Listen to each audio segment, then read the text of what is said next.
You've heard the term data governance, and you've definitely heard of AI. The next step is knowing how data governance exists within the context of AI. A large scale question like this should be tackled by the pros. Fortunately, we have a group of them, labeled the DataVengers, with us to tackle essential topics like this as a team, right here on Future Proof. The future is here already. It's just not evenly distributed. Yet. Today's world teems with innovation. The nexus of hardware, software, and human ingenuity promises a revolution in possibilities. What does tomorrow look like? Witness Future Proof. Yours truly, Eric Cavanaugh here with the DataVengers, bro. Come on, man. I've got the coolest people in data ever. I have to say, this DataVengers thing, they have these Funko things or something they call them. We do. They're like little dolls that they've created for themselves. I mean, these folks are all in, and they do have superpowers, each one of them. So we'll talk about their superpowers. But of course, they always have a weakness. So I happen to know that scissors are Scott Taylor's weakness. So if you had kryptonite, no good. Scissors, yes. You can cause him all kinds of trouble. Yes, that's the data whisperer himself, Scott Taylor, on the show. We have Kate Strachnyi of DATAcated, who came up with the DataVengers concept, which is absolutely with Scott brilliant. Together. Yeah, with Scott. It's and a joint George, effort. There you go. I like joint efforts. Sorry, just kidding. Joint efforts. Anyway, George Firican is here with us as well from LightsOnData, and we're all going to be at the Data Universe conference in just a week. It starts a week. It actually starts 6 days from now. It's not even a week. Days from now. A week from now, it'll be half over. Yeah, but remember, it's all the same day, man, right? Isn't that It'll the be deal? all over.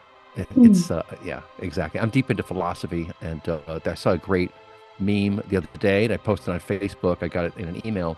I'll talk about this in my speech, The Death of Journalism. I'll be speaking about that. It's really about AI meets data and how that's going to change the creation, the consumption, the delivery of news, of journalism, of information, basically. It's going to change everything. But I saw a meme that showed a Chinese guy doing like with this little balancing act, and it said, the person saying it can't be done should not disturb the person doing it.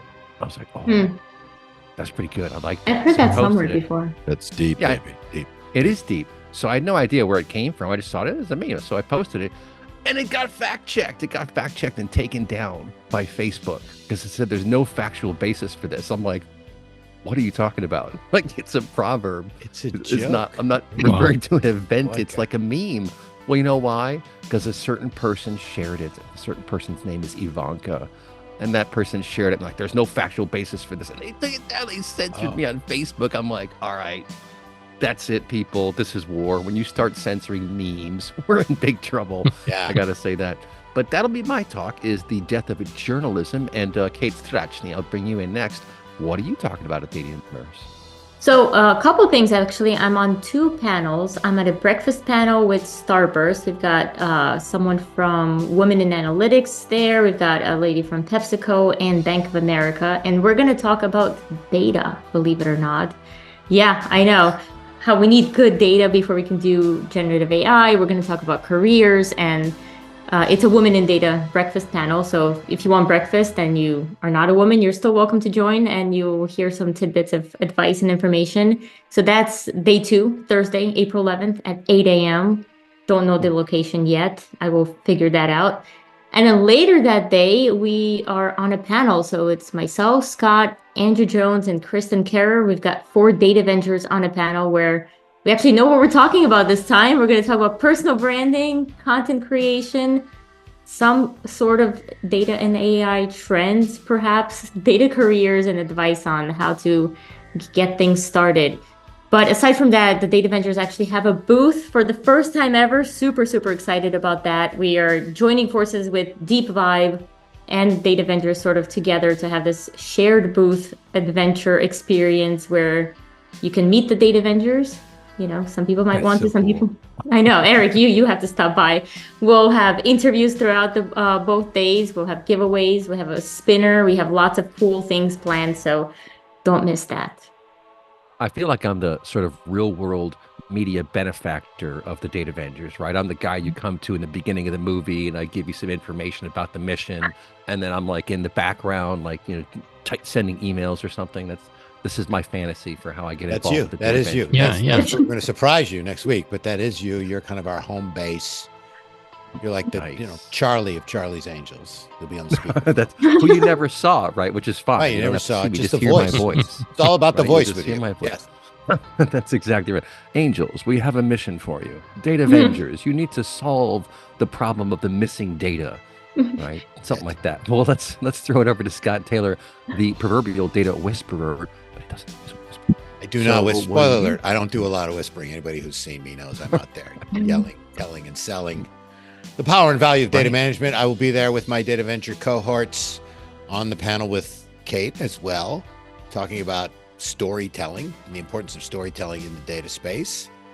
We are thrilled about the booth. Deep Vibe, if you don't know who Deep Vibe is, that's our content creation partner, our creative agency that we work with.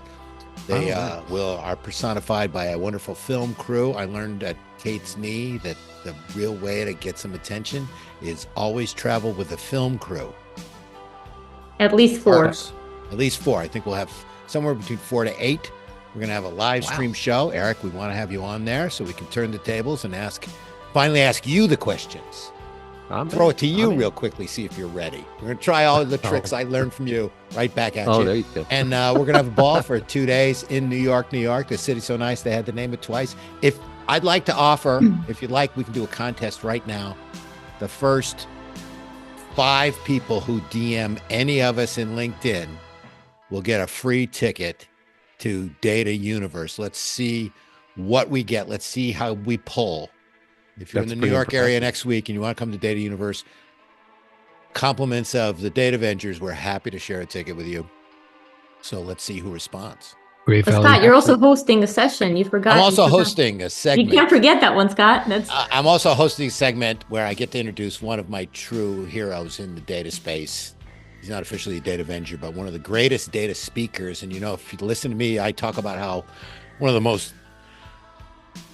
the worst things in the data space is how we talk about it. But this is a guy who just knows how to put it together, knows how to coin a phrase, knows how to share these notions in a way that they scale and resonate with folks. Doug Laney, the author of Infonomics, the actual definer of big data. If you know the 3 V's of big data, volume, velocity, variety, he came up with that.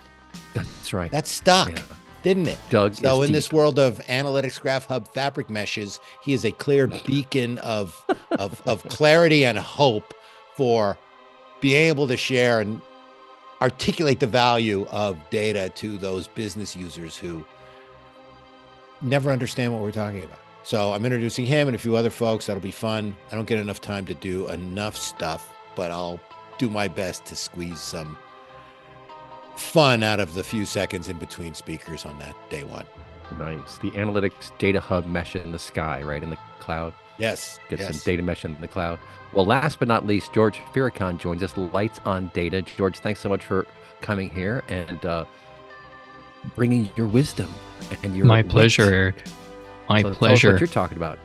Yeah. So, Kay will talk about data. I'll be talking about the data about data. So, I'll talk about the role of metadata in business governance and AI, and really how important it is. And I'm going to offer a lot of use cases and real life examples of when this is not treated properly, what happens, and the other way around, best practices, as well as the tools that really helps manage it properly. The business glossary and why everybody needs to have one, the data dictionary, the data catalog, and sort of like what the differences are between all of these. So yeah, it's going to be fun. That sounds really good. So the topic for today is black boxes and broken rules. And speaking of data catalogs and data governance, I think data governance is probably where the broken rules line comes in best, right? It's like, who wants their data to be governed? These days, it's become popular. I can tell you, we talked about data governance 15 years ago, and there was like almost no way to do it. You'd have some policy and hope that people read your policy and then hope they adhere to it. I mean, you could give access to a database at that granular level, or maybe on the front end, you could prevent them from getting access. But otherwise, it wasn't really possible.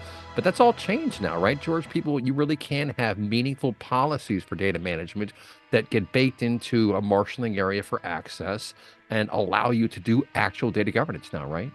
Definitely. So, tools definitely help, but I think in the end, it's all about the people. And a lot of this is quite a bit of a change that data governance is bringing in.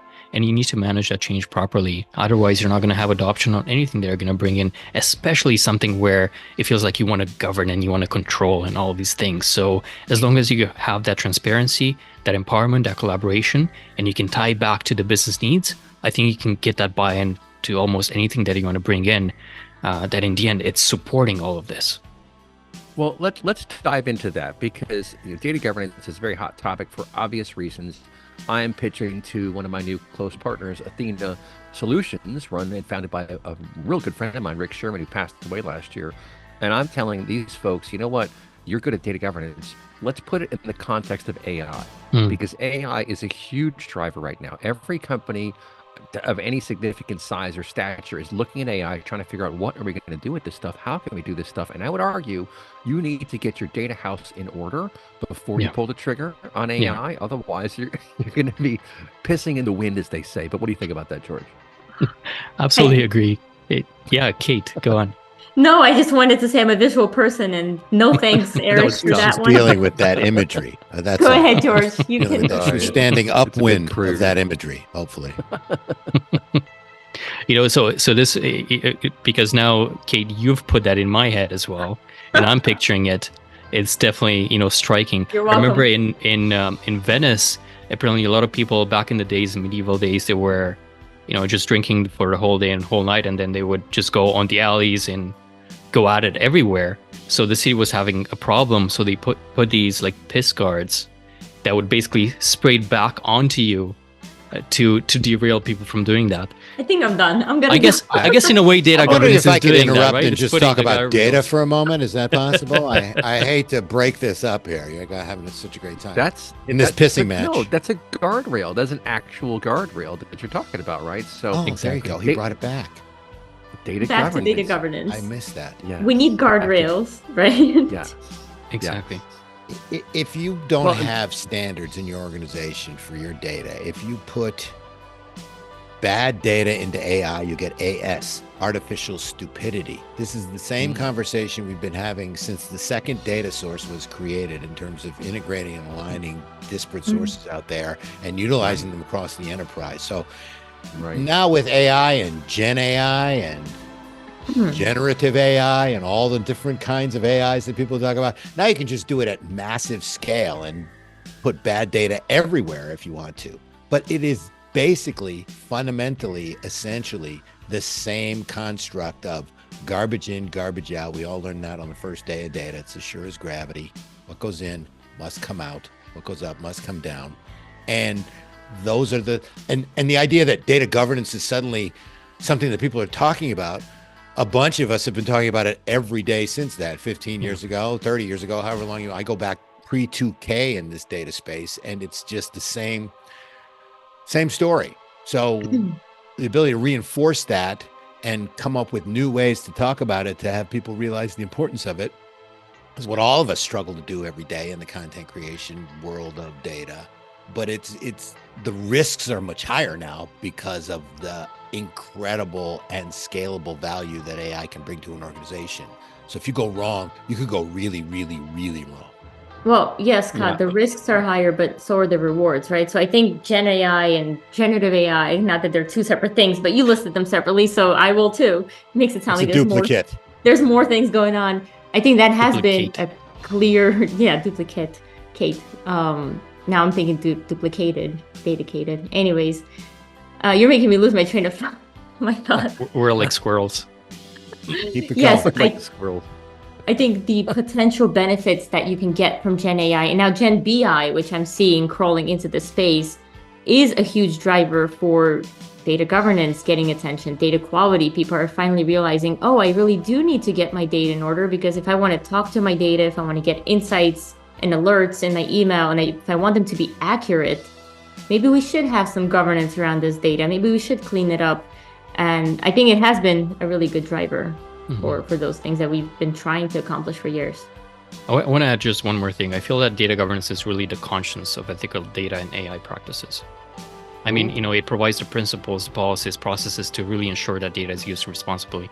So like you said, Kate, Scott, both the stick and the carrot are so much greater now that's why data governance is really becoming, or it's getting more attention. And that's music to my ears, of course. Yeah, hallelujah.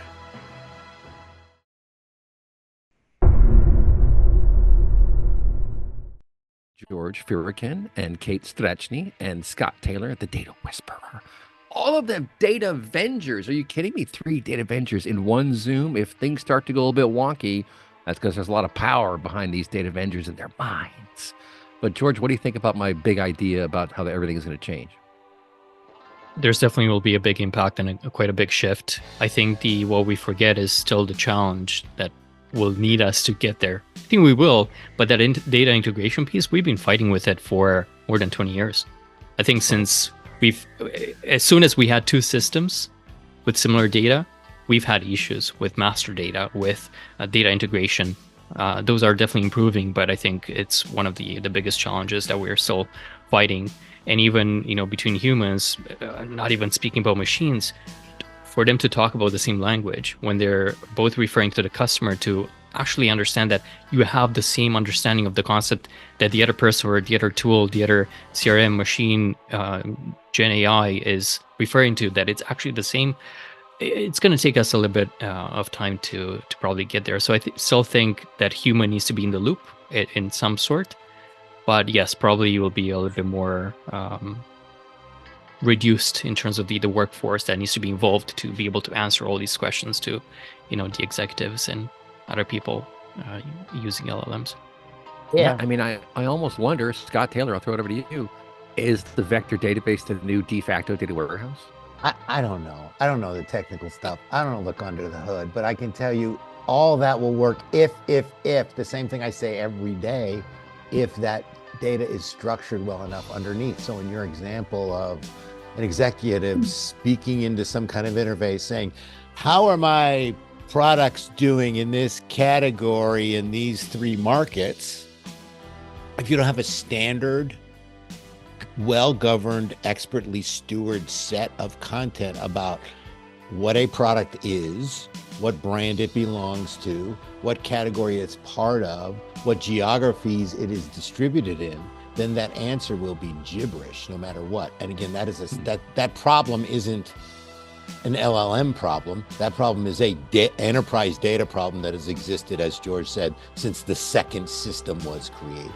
And so those foundational elements and those issues and challenges and the importance of creating and maintaining and governing a standard in your organization for the most important data you have, which I would suggest starts with the data about your brands and the data about your relationships, you're not going to get there. Mm-hmm. That's a good point. I mean, there are all sorts of relationships that need to be understood. I guess kind of where I'm going with this, and Kate, I'll throw it over to you, is think about all the manual effort required to stitch all these systems together, all the data movement that goes into a data warehouse, for example. There's a tremendous amount of effort. There are often problems. Fields get truncated, for example. They don't get mapped properly. No one notices right away. And so it's 3 months later that someone's like, what the hell happened to this report? That's all behind the scenes. And I just wonder to myself, is it going to be obviated by the manner in which these large language models choose information to share with you? I realize that you have to have accuracy. So the hallucination side is a very serious problem. There's no doubt about that. But when I think about how, like, for example, large language models don't care about outer joins and inner joins and all this other stuff. They just go grab stuff and give it to you. And it's kind of a black box right now as to how they do that. But what do you think about how disruptive that is in terms of the traditional, very organized way that we've moved data around to facilitate analysis? That is very true. When you mentioned the left joins and right joins, you brought me back when I was in my consulting world, playing with actual data that made, helped big executives make big decisions. Okay. And I remember if you use the wrong join, your information will be completely terrible. Right. So that data in, that data out. But even if you have good data, but you don't join things properly or you don't filter things properly, the results could be disastrous. So I do think that things are going to change, and not sure exactly about vector databases, but I do know that we're going to have to find a way to not only use the structured data, but I think there is also a big push to gather all the unstructured data now, because we have LLMs that could make sense of that type of data as well. Right. And it is a risk, because you're right. When we're asking a question, like I've seen some really cool data viz analytics tools where you could ask a question. I had someone on my DataCated show today where he's like, you can just ask a question. It's even plugged into Alexa, where you can wake up in the morning and say, Alexa, how are my sales today? And it'll just know that you're in this region and you're this director of this specific area, and it'll just give you a number. But exactly, it is a black box. So how do we know what is happening in there? And you hear all these people saying that AI is taking away the jobs of data engineers and data architects and data scientists. And I'm like, no, I don't think so. I really don't think we're at the point yet where any of those jobs are going away. If anything, we need more people who can actually understand how this works, and to make sure that every time we ask a question in any format, that it actually does have the right joins in the back end. How we actually do that, only Scott knows, honestly. Oh, thank you. Thanks. Absolutely not. No, I don't touch anything. I don't get physical. I'm great at conceptual. I can talk my way through logical, but I do not get physical. I don't go violence. Well, I'll throw it over to George to comment on then.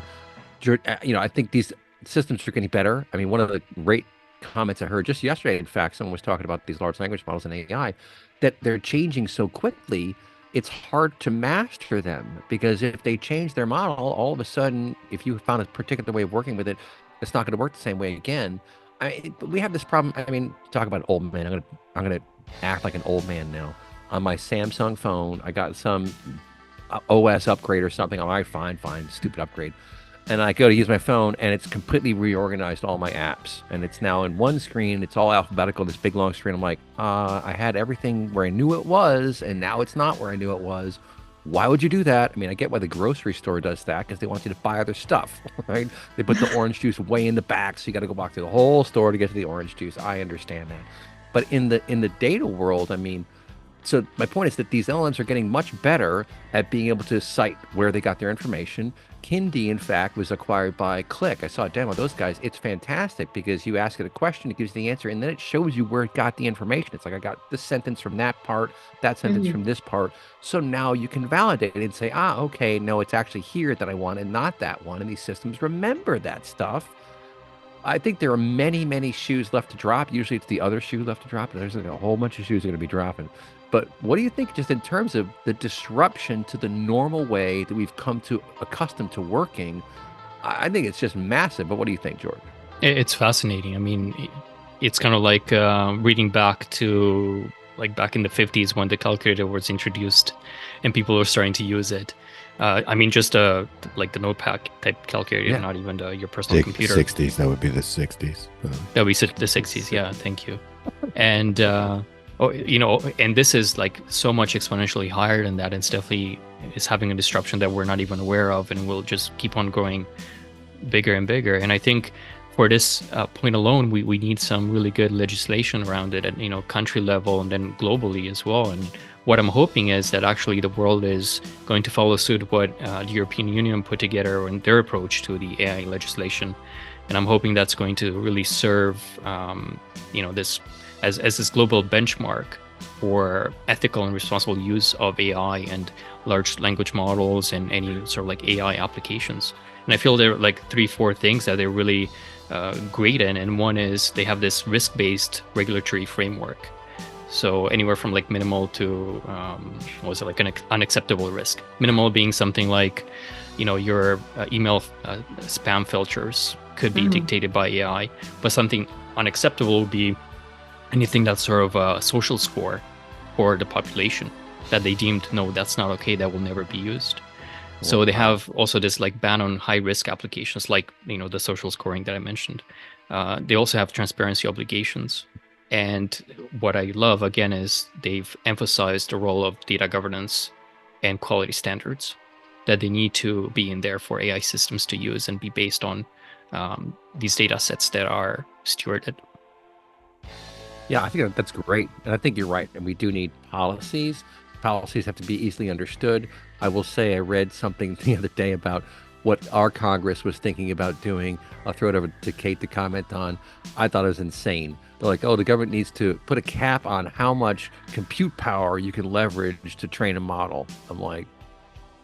Was that for environmental perspective, or why? No, I think because it'll be so dangerous if they use one more node. No, it's like, what are you guys even talking about? Like, that is not even Well- remotely close to being close to something meaningful.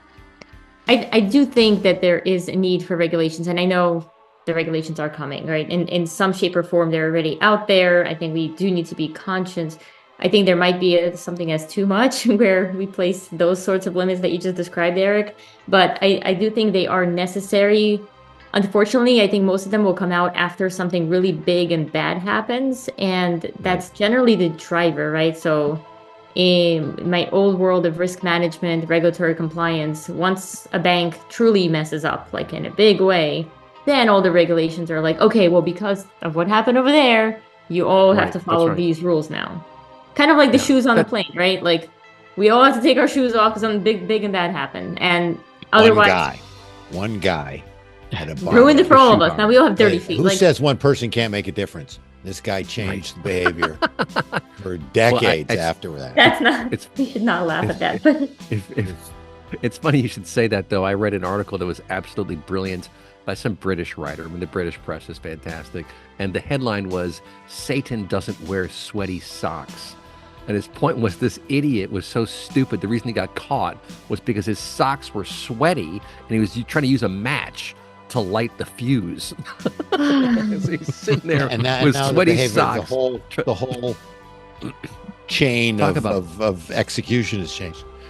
George, one of our favorite stories about bad data, right, is the Citibank blow up in terms of regulations. It's $400 million fine. $400 million fine and a restriction on their acquisitions until they got their data governance and data management house in order.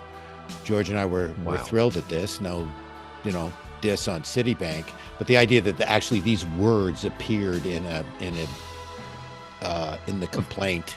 You can look it up. It's great reading if you're out there trying to find, and prove to people the power and value of proper data governance. It was right in there. They didn't have metadata standards. They didn't have governance standards. And you can buy a lot of data catalog and software for $400 million.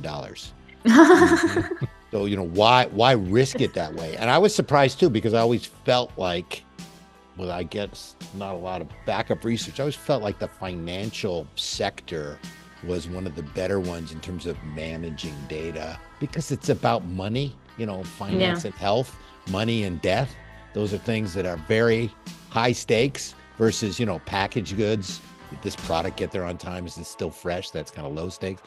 But the issues are still there in these mega corporations with huge brands that still aren't focusing on the foundational stuff.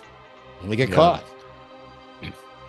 Well, I mean, part of the challenge is that you have incredibly complex information systems that very few people fully understand. You got a few consultants who come in, they understand how that stuff works.